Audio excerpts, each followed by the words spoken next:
नमस्कार दोस्तों, स्वागत करता हूं आपका इस यूट्यूब चैनल में। यदि आप चैनल पर नए हों तो चैनल सब्सक्राइब करें तथा बेल आइकन प्रेस करें, जिससे हमारी अगली वीडियो आने पर उसका नोटिफिकेशन आपको मिल सके। तो हम बात कर रहे थे राजस्थान के भूगोल के बारे में, जिसमें आज टॉपिक रहेगा हमारा राजस्थान की नदियाँ। इनसे संबंधित आज हम 20 महत्वपूर्ण क्वेश्चंस के बारे में बात करने वाले हैं। तो ये 20 क्वेश्चंस हैं, पूरी डिटेल के साथ कराए जाएंगे। इन 20 क्वेश्चंस के अंतर्गत आप ये कहेंगे कि भाई आपने 20 क्वेश्चंस के अंतर्गत ही पूरी नदियां कंप्लीट करा दी। इस प्रकार से ये क्वेश्चन कराए जाएंगे आपके लिए 20 क्वेश्चंस। और आज नदियों का टॉपिक है। इस टॉपिक से पहले हम राजस्थान की प्रमुख झीलें एवं बांध संबंधित 2 क्लास के अंतर्गत एमसीक्यू के माध्यम से प्रमुख क्वेश्चन देख चुके हैं, झीलें और बांध से संबंधित। यदि किसी भाई बहन ने वो वीडियो नहीं देखी हो तो एक बार उस वीडियो को जाकर जरूर देखें। तो बिना किसी देरी के हम क्वेश्चन की तरफ चलते हैं। तो पहला क्वेश्चन हमारा कि राजस्थान की वह कौन सी एकमात्र नदी है जो कर्क रेखा को 2 बार पार करती है।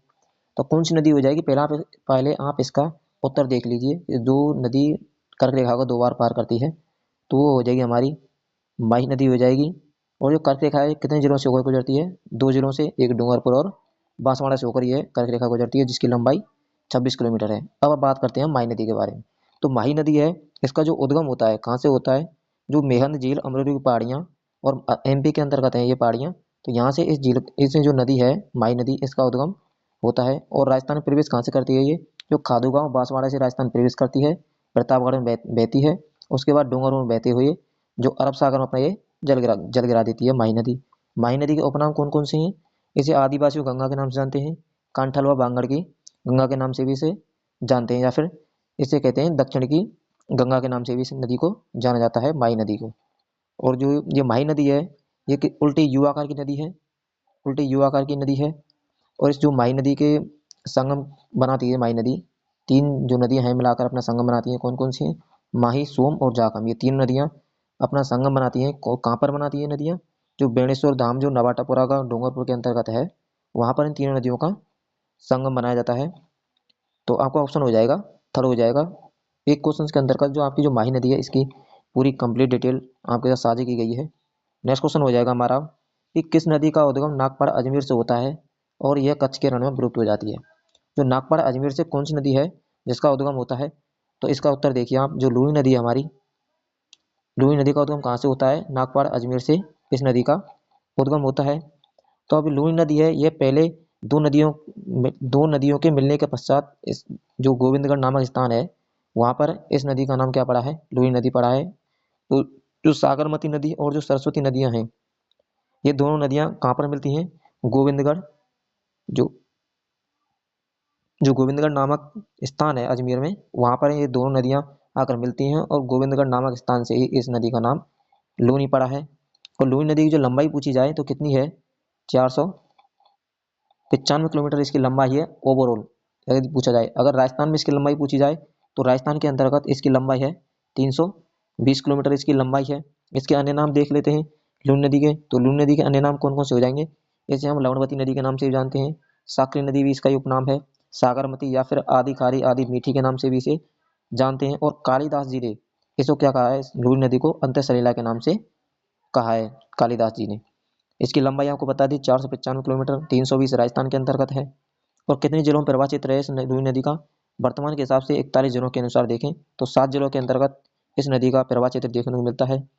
और जो बालोतरा नामक स्थान पर इसे आदि खारी आदि मीठी के नाम से इस नदी को जाना जाता है। सर्वाधिक प्रदूषित नदी पूछे तो लूही नदी हो जाए, क्योंकि पहाड़ी क्षेत्र में रंगाई छपाई उद्योग के कारण यह नदी प्रदूषित होती जा रही है। तो आपका ऑप्शन हो जाएगा बी, ऑप्शन हो जाएगा इसके अंतर्गत। तो नेक्स्ट क्वेश्चन हो जाएगा हमारा कि कौन सी निम्न में से कौन सी नदी अरब सागर में गिरती है? जो कौन सी नदी है जो अरब सागर में गिरती है? माही नदी है जो हमारी अरब सागर में गिरती है। माही नदी से संबंधित हम डिटेल साझा कर चुके हैं आपके पहले क्वेश्चन में। नेक्स्ट क्वेश्चन हो जाएगा कि निम्न में से कौन सी नदी चंबल की सहायक नदी नहीं है? तो कौन सी नदी है जो चंबल की सहायक नदी नहीं है? जो लूनी नदी है हमारी, यह चंबल की सहायक नदी नहीं है, बल्कि ये तीनों नदियां हैं, काली सिंध, बनास और पार्वती, ये तीनों नदियां चंबल की सहायक नदी हैं। तो आपका ऑप्शन हो जाएगा डी। नेक्स्ट क्वेश्चन है कि किस नदी के प्रदूषण का प्रमुख कारण रंगाई छपाई उद्योग है? तो कौन सी नदी है जिसके जो प्रदूषण कारण रंगाई छपाई उद्योग है? तो लूनी नदी है हमारी। इसके जो प्रदूषण कारण है ये कहाँ है? जो रंगाई छपाई उद्योग हमारे पाली के अंतर्गत, ये सर्वाधिक प्रदूषित नदी है। नेक्स्ट क्वेश्चन है कि राजस्थान में त्रिवेणी संगम बनाने वाली नदियों कौन सी हैं। जो त्रिवेणी संगम बनता है राजस्थान के अंतर्गत, तो कौन कौन सी नदियां हैं जो बनाने वाली हैं। पहला ऑप्शन देखिए आपकी चंबल, काली सिंध, पार्वती। तो आप देख सकते हैं जो चंबल तो संगम बनाती है, लेकिन जो काली सिंध, पार्वती है ये नहीं बनाती है, तो आपका ऑप्शन ये तो कैंसिल हो जाएगा। दूसरा ऑप्शन है लूनी, सुकड़ी, जवाई, इनमें से कोई सी भी त्रिवेणी संगम नहीं बनाती है। तीसरा ऑप्शन है सोम, माही, जाखम, ये तीनों नदियां हैं राजस्थान में संगम बनाती हैं। और कोठारी, बेणच और बनास, इसमें जो कोठारी नदी है यह संगम नहीं बनाती है। तो आपका जो ऑप्शन सी हो जाएगा इसके अंतर्गत, जो सोम, माही और जाखम नदियां हैं ये तीनों ही, जो नवाटापुरा गाँव डूंगरपुर है इसके अंतर्गत तीनों ही नदियों के द्वारा संगम बनाया जाता है। यहाँ पर बेणेश्वर, जो बेणेश्वर धाम है यहाँ पर एक मेला बढ़ता है। तो आपका ऑप्शन हो जाएगा सी ऑप्शन हो जाएगा। नेक्स्ट क्वेश्चन है कि राजस्थान की कौन सी नदी उत्तर दिशा से प्रवेश करती है। तो राजस्थान की एकमात्र नदी है जो कि उत्तर दिशा से प्रवेश करती है, तो कौन सी नदी हो जाएगी। जो हमारी घग्गर नदी है ये राजस्थान की एकमात्र नदी है जो कि उत्तर दिशा से प्रवेश करती है। तो अब हम घग्गर नदी के डिटेल से चर्चा करते हैं। तो घग्गर नदी उद्गम के बारे में देखते हैं। तो घग्गर नदी है इसका उद्गम होता है जो शिवालिक की पहाड़ियाँ कहाँ पर हैं, हिमाचल प्रदेश के अंतर्गत जो शिवालिक की पहाड़ियाँ हैं वहाँ से इस नदी का उद्गम होता है। और राजस्थान में कहाँ से प्रवेश करती है, जो टिब्बी गाँव है राजस्थान में, टिब्बी हनुमानगढ़, टिब्बी हनुमानगढ़ से ये राजस्थान प्रवेश करती हैं और श्रीगंगा में बहते हुए पाकिस्तान से निकल जाती हैं। लेकिन वर्तमान में इस नदी में पानी कम होने से इसका जो जो अंतिम बिंदु है ये श्रीगंगानगर तक ही रह जाता है। इस नदी का उपनाम देखें तो इस नदी के उपनाम कौन कौन से हो जाएंगे। इसे हम दृष्टोसी नदी के नाम से भी जानते हैं, प्राचीन सरस्वती या फिर मृत नदी या नट नदी के नाम से भी जानते हैं। और इसी का अन्य नाम क्या है, राजस्थान का शोक भी इसी नदी को जानते हैं, घग्गर नदी को। और इस नदी के किनारे कौन कौन सी तीन सभ्यताएं विकसित हुई हैं, कौन कौन सी सभ्यता हैं, एक आपकी रंगमहल हो जाएगी, एक कालीबंगा हो जाएगी और एक पीलीबंगा। ये तीन सभ्यताएं इस नदी के किनारे विकसित हुई हैं। इस नदी के किनारे एक घग्गर नदी है, इसी के किनारे एक दुर्ग बना हुआ है, भटनेर दुर्ग। कौन सी नदी के किनारे है, घग्गर नदी के किनारे बना हुआ है। और इसकी जो ओवरऑल लंबाई देखी जाए तो इस नदी की जो ओवरऑल लंबाई है कितनी है, 100 किलोमीटर लंबाई है इसकी। राजस्थान की यह अंतर प्रवाह क्षेत्र की सबसे लंबी नदी है ये। और जो इस नदी है घग्गर नदी, घग्गर नदी का जो पानी पानी है जब पाकिस्तान तक चला जाता है तो पाकिस्तान में इस नदी को किस नाम से जानते हैं हम, हकरा के नाम से भी जानते हैं इस नदी को। नेक्स्ट क्वेश्चन हो जाएगा हमारा कि बनास नदी का उद्गम स्थल कहाँ है। तो बनास नदी है, इस बनास नदी के बारे में 2 बार क्वेश्चन अभी भी पूछे गए हैं। तो किस प्रकार से क्वेश्चन पूछे गए थे कि बनास नदी है इसका उद्गम स्थल कहाँ है, खमनौर की पहाड़ी जो राजसमंद है। इसके ऑप्शन के अनुसार देखा जाए तो ये सही हो जाएगा। लेकिन जो क्वेश्चन पूछा गया था राजस्थान जो फोर्थ ग्रेड परीक्षा हुई है उसके अंतर्गत और राजस्थान पशु प्रचार, इन दोनों एग्जाम के अंतर्गत सेम क्वेश्चन पूछा गया था कि बनास नदी का उद्गम स्थल कहाँ से होता है। तो इसमें खमनौर की पहाड़ियाँ नहीं दी गई थी, उसमें दिया हुआ था जो भैरव का मठ है, भैरव का मठ नामक स्थान से इस नदी का उद्गम होता है। तो बनास नदी के बारे में हम डिटेल चर्चा करते हैं अब। तो बनास नदी है इसका उद्गम स्थल आपने देख लिया, भैरव का मठ नामक स्थान से इसका उद्गम होता है। इसके अन्य नाम देखते हैं तो इसे बन की आशा या फिर बरनासा के नाम से भी जानते हैं। इसकी ओवरऑल लंबाई देखें तो 512 किलोमीटर इसकी लंबाई है बनास नदी की। अगर हरमोन सक्सेना के अनुसार पूछे तो कितनी है, 480 किलोमीटर इस जो नदी है बनास नदी, इसकी लंबाई कितनी है, 480 किलोमीटर लंबाई है। और जो बनास नदी है यह चंबल की सबसे लंबी सहायक नदी है। बनास नदी राजस्थान में पूर्णतः बहने वाली सबसे लंबी सहायक नदी भी कौन सी है, बनास नदी है आपकी। वो बनास नदी है, इसकी सहायक नदियों को याद करने की ट्रिक क्या है कि काली मौसी, मेको खावे रे, मोरेल, इसकी जो ट्रिक है ये बनास नदी की सहायक नदियों की। तो आपका ऑप्शन हो जाएगा, ऑप्शन बी हो जाएगा।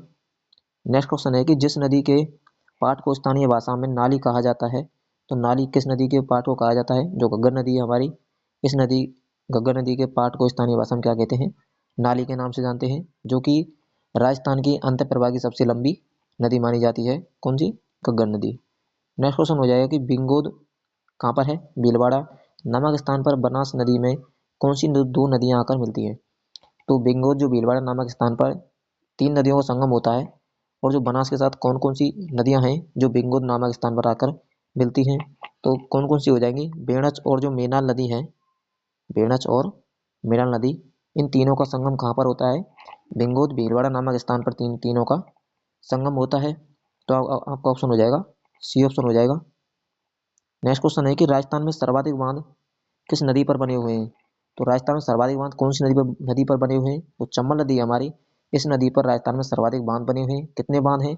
4 बांध हैं, जिनमें से एक बांध बना हुआ है आपका एमपी के अंतर्गत, और जो 3 बांध हैं वो बने हुए हैं राजस्थान के अंतर्गत। तो इन बांधों का क्रम क्या है? सबसे पहला बांध है हमारा गांधी सागर बांध, जो कहाँ पर है? एमपी में बना हुआ है।